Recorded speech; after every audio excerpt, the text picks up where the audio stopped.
지난 5월 25일 대한민국을 향한 경고의 목소리가 들려왔다. 로켓 제조 기업이자 민간 우주 기업 스페이스X의 CEO 일론 머스크가 자신의 SNS를 통해 우리나라의 인구 붕괴 문제를 언급했는데, 만약 이 상태에서 출산율이 바뀌지 않는다면 한국의 인구는 3세대 안에 현재의 6% 수준까지 감소하고 인구의 대부분은 60대가 차지하게 될 것이라며 우려를 표한 것이다.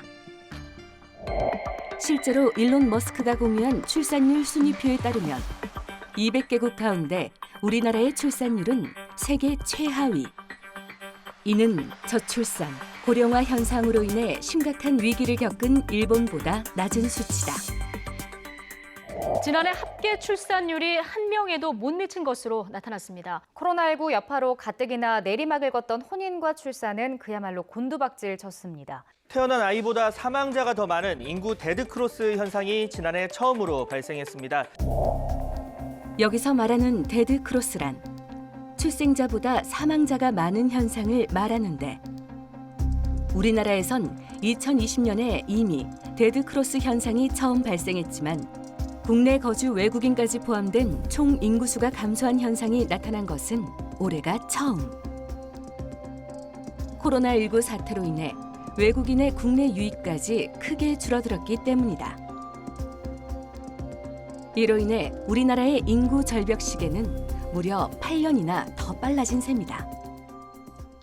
100여 년에 걸쳐서 진행됐던 이런 인구 구조 변화가 불과 40년 만에 일어난다라는 그 차이성이 있고요. 이런 것들은 우리가 이 인구 구조 변화에 대응할 수 있는 시간적 여력을 점점 더 어렵게 만들어서 인구 감소로 인한 충격을 사회 전반 또는 국가 전반으로 파급하게 만드는 요인으로 작용하고 있습니다.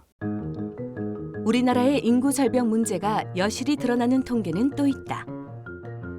지난해 기준 우리나라의 인구 감소 지역으로 지정된 곳이 무려 89곳이나 된다는 사실.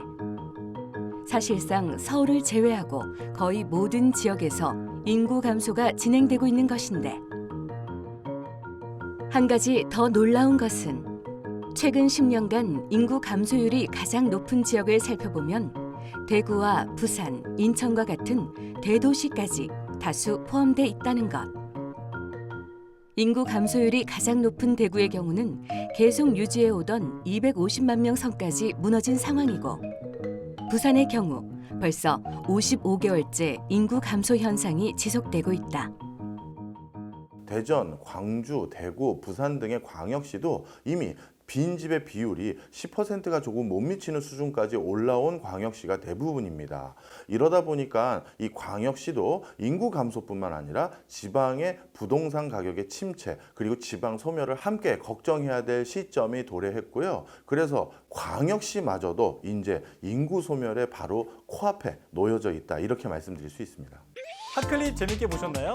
대한민국 과학 전문 방송 YTN 사이언스의 유익한 콘텐츠를 더 보고 싶으시다면 여기를 누르시고요. 또 구독도 부탁드려요.